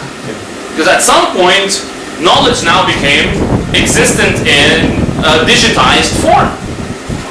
You got the point? This is very interesting. Okay? Because, and then we can also say in a meta-digital form as well, because there's metadata, right? And then after that, when we have virtual computers, we're going to be touching the air. Right? I have a student of mine that wrote something today on Facebook, which was very interesting. He said, perhaps back in the Stone Age, for example, people used to say, I am very accommodated and I'm very used to writing and reading from stones. I don't want to use paper. And then paper emerged. And people saying, I'm very used to touching paper. I don't want to use a tablet or a Kindle or something to read a book. Okay? And then you find people after that saying, I'm very used to using Kindle or my tablet to read, and I don't want to be reading I don't want to be touching the air instead of touching the screen. Because after that you find a device that is projecting something in front of you to be, basically you're touching the air in front of you. Okay? So all of these are technology, you can say, is expanding the levels of existence of knowledge. And this is a very interesting and intriguing topic to study. How technology affects the level of existence for knowledge. Did I answer your question or did we talk about something else? Okay. Alright, any more questions? Yes, My sir. question is quite similar to him. Okay. He was saying that our scholar when they read all the right existence, Okay. saying that when our scholar when they study all this stuff, there is some kinds of thing that only exists in their mind. Okay. Saying that are you going back to the Al-Wujud al-Dini or is it another level of... Are we coming to what? I'm sorry? I lost you in the last part. Are we going back to the Al-Wujud al-Dini? You were saying that there's 4 levels Uh-huh. of Al-Wujud. Yeah. Okay. And you were saying that after our scholars study all the stuff, the right, when they read all the right existence, there is some kind of existence that only exists in their minds. Mm-hmm. Are we going back to the second level of it? Yes. Exactly. Okay. So in Arabic, I've heard that some people saying that Ahlul Tahqiq and Al-Muhaqqiqin are they reaching that level? Yeah. Yeah, you could say. Yeah, you could say that. Basically, whoever is considered to be an expert in the field, at some level, you could say that this person is a representative of the field. And then you find some experts or al-muhaqqiqin, as you have mentioned, they become an authority. Right? You find them sometimes describing certain writers. They say the world's leading authority on whatever topic. Okay. So this level is not Tartibi or Tadriji. It's 4 levels. Okay, so you're asking how can we categorize the sequence, or what type of a sequence is it? It's a type, the sequence of knowledge based on the order of existence. The physical reality was existence first, and then you perceived it. So now the al-wujud al-dhihni in the mind, and then you talked about it, and then you wrote it, and then you made it into a digital form, and you made for that digital form a meta-digital form, and so forth. So they talk about the order of existence. Yeah? You get it now? Maybe. No, I mean, okay, the second question. Because you're saying that when we don't understand knowledge that is written, we go back to the scholars. No. I'm saying that all the scholars, they have studied all these stuff. So they became expert. Okay. They became expert, and the existence of this is only in their mind. But they write it also? But they have reached another level that are higher than before the level. Oh, okay. See, okay, great. Okay, good I try question. to how to say, I try to connect it to I'll tell you. When you study with a scholar, what happens is that the science or the discipline that is written down on paper affects your mental capacity. You start develop your mental processes until you develop a mindset or a capacity for that subject. You study medicine until you become a doctor, and then until you become a holder of a PhD, for example, in medicine. Okay? And then you become an expert in the field. Fine? So what happens, you develop a mindset. You start thinking with the tools of doctors. Your mindset would differ than a mindset of an economist and a mindset of an engineer, for example. Okay? So what happened here is that the science affected the mind. And then when you become an expert, you start adding or expanding or developing sub-disciplines. So then your mind is affecting the discipline. The discipline affects your mind until you develop the capacity of it, of the discipline itself, the mindset of the discipline. Once you develop the mindset of the discipline, meaning there is ittihad, there is a unity between the discipline and your mind. Okay? Your mind is a blank slate, as they say. Al-fitra, al-isti'adad. Okay? You have a readiness to study, to be molded. Your mind will be molded by the learning that you follow. Once that happens, your mind becomes a part of the discipline and actually changes the discipline or adds to it, okay, or expand it and so forth. So at first, the discipline affects the mind, and then the mind affects the discipline. And for the mind to affect the discipline, it has to be affected by it, has to be molded by it.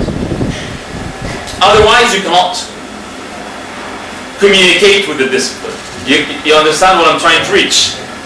Okay? You cannot change unless you're changed. Unless you acquire al-malaka, or the capacity of medicine, you cannot add anything to medicine. Okay? There must be a unity between your mind and the discipline that you're studying. Okay? It has to be in your unconscious level. Okay? If it's programmed, if your mind is programmed, if we use that word, by the field that you're studying, then you can always execute programs. Okay? I hope you understand it. I am trying to use different metaphors to illustrate things. Okay? You were saying that classification has another name, which is the non-taxonomist? Yeah, exactly. Does it has a term in Arabic? Tasnif, for example. They use this, tasnif. Classification, what it is in Arabic? There are different words that you use. Sometimes you use the word tartib. Sometimes you would say tasnif.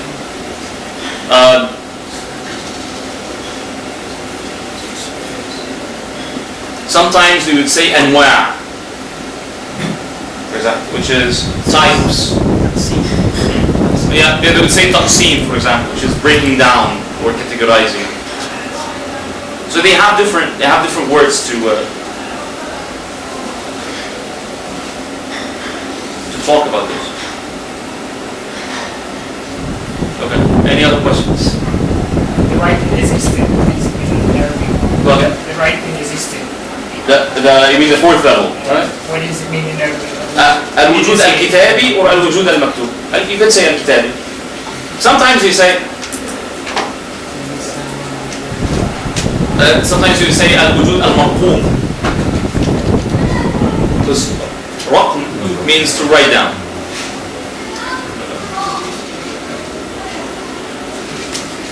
And see, رقم is also very close to the Arabic word رقم, which means what? A number.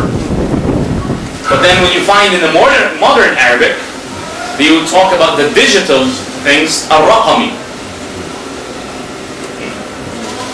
What is common in all of these is a symbolization. Numbering is a kind of symbolization. Writing is a kind of symbolization of what's in the mind. Okay? Or coding. Codes of the digital inventions and technologies is a kind of symbolization as well. Okay, any other questions? Concerns? Okay, yes? I'm coming to you. That real knowledge is considered as science. On that, knowledge is considered as science. Could you go again? Sorry. You mentioned that once the knowledge is within, will it be considered as science? Guys, please. Because I could barely hear her. Apologize. Yes. You mentioned Okay. that written science is written knowledge is considered as science. Uh-huh. So someone who reads that knowledge, you would say that as learned knowledge. But how can you compare learned knowledge with experienced knowledge? For example, if you were to read about a book about being sad without personally experiencing the emotion, and someone who feels sad without reading any book about that, who would you say more about the feeling that to understand what I lost you in the second part.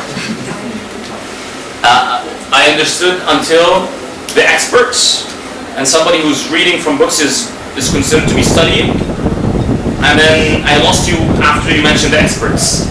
Okay, and then there's someone who never read about this. Never read. Okay, into that time. Experience it firsthand. Who would say have better understanding on the. Okay, so what you're trying to say is who has a better understanding of the field? Is it the scholar who has been thinking about it, or the scholar who has wrote about it? Is that your question? Scholars who use it as who reads about it but never experienced it, or someone who experienced it but never reads it? Okay, now I understand what makes sense. I'll give you an example, and through that example, if I'm correct, confirm, so I can go on. Okay? Let's say we have engineers who study structures of buildings and geometry from geometrical structures from a theoretical point of view, and all they do is drawings on a blue map. Okay? And on the other hand, we have workers, construction workers, who actually construct a house, for example. Who's more knowledgeable? Is that a question? Okay, great.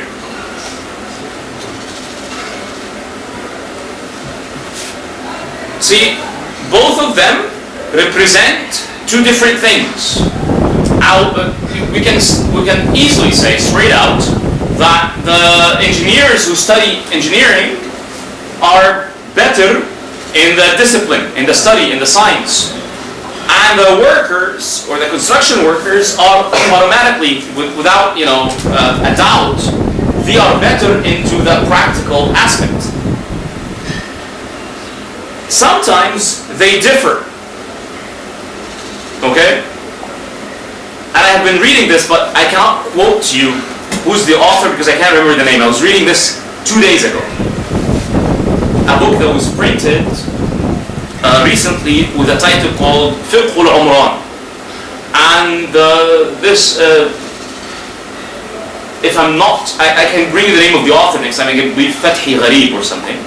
And he was quoting one of these scholars, a traditional scholar, talking about how construction workers in the Muslim Golden Age used to differ from engineers and to argue about the square-shaped, let's say, models of structure that they built. Okay. The engineers would say, this is not a square, for example. And in construction workers say, no, it isn't a square. And they try to convince each other. But see, there is an epistemological difference between them. Maybe in reality, according to the science that is being studied in universities, this is not a square. Or even by measurements, it's not a square. Okay? But it is perceived as such. So as long as it is perceived as such, the construction workers would call it a square. But it is not measured to be a square. So the engineers would say, this is not a square. See the two distinct verbs that I use to describe two distinct processes. One is measurement and the other is perception. Perception is based on the senses alone. Measurements are done through tools, device, a ruler, for example, to measure something. Okay? Some kind of a measurement. And both of them represent two different realities. Measurements are very much very much attained to and related to what science, experiments, study. Okay? And perceiving things is related to the human existence in the world, not on a scientific level. Okay? So, in answering, or to conclude the answer of your question, the engineers would remain as knowledgeable in the study, and the constructors or the construction workers would remain knowledgeable in whatever they do, in their sana'a, in their craft. Some of the construction workers study engineering, and some of the engineers actually practice engineering. Those are the best. Those who don't mix the theory and practice, the betterness in their knowledge will be always constrained and limited to the aspect of knowledge that they apply or study. But there is one condition I have to mention. Those who change reality are those who practice, not those who study. Why? Because practice has a physical dimension. We actually do something physically. And physical reality is the first level of knowledge. So the more you do, the more you add to the physical realities. And the more you add to physical realities, you're opening doors for other levels of knowledge. You understand? See, Descartes, for example, did not change the world. Okay? On the other hand, the printing press did. Okay? Edison changed the world. Not Kant, not Hume. You get the point? Aristotle changed the world by doing one thing, by writing philosophy, because he turned the study into something physical. So it became, we have now academies and universities. Unless the science, if philosophy was never written, it would not been developed into institutions, for example. That would involve people into studying and learning, for example. So the person who does something by hand changes the world. But the person, if you just don't do that, then have fun studying the world, but you'll not change it. I'm not downgrading scholars, I'm not saying that. But scholars have to understand this. Unless you do something practical, your knowledge will remain in the field of studies. Okay? The Industrial Revolution is a better translation of the Enlightenment. And only after Europe came out of the Enlightenment as a born-again civilization after the Dark Ages. I'm using the word born again, which is a Christian word.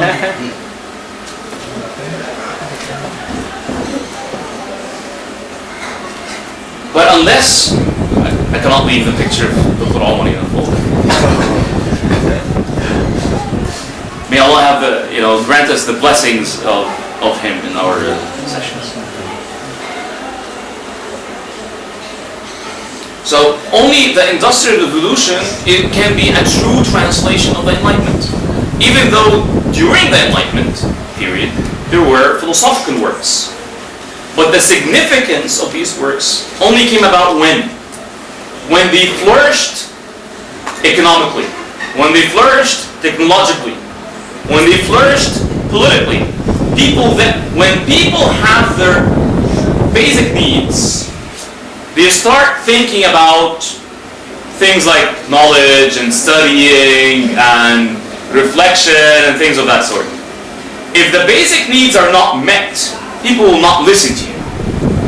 If there's no food, there's no health services, if there are no job opportunities, knowledge becomes an extravagant, it becomes not priority at all. Understand? So, and this is a call to you guys. If you're studying and then not planning on doing something practical, you will remain in the same realm. Any other questions? Concerns? Okay, yes, Ahmed.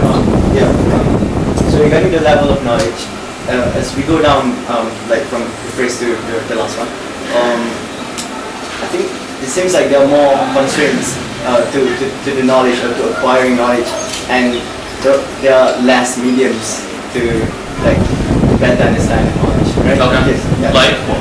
Because when we talk about the external existence of knowledge, then the mediums to acquiring knowledge are very large. So you have maybe physical, and then you have and you can sense knowledge through all the five senses. But when you talk about the written knowledge, it's only language. So you can't even maybe you can put emotions, but it's very limited. But when you talk about verbal knowledge, then maybe we can include emotions through different kind of intonations. So can we include that to have to increase the betterness of knowledge, then you have to go to a high level. See, that makes sense.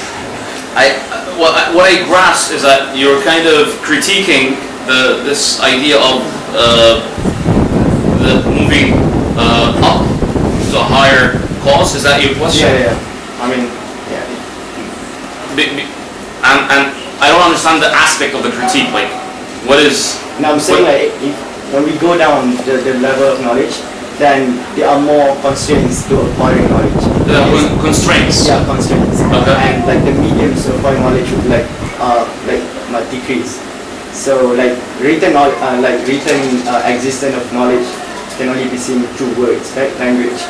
But when we talk about like internal existence of knowledge in your mind, then it can exist in very different kind of forms, like maybe imagination, True. or language, words. True. Yeah. True.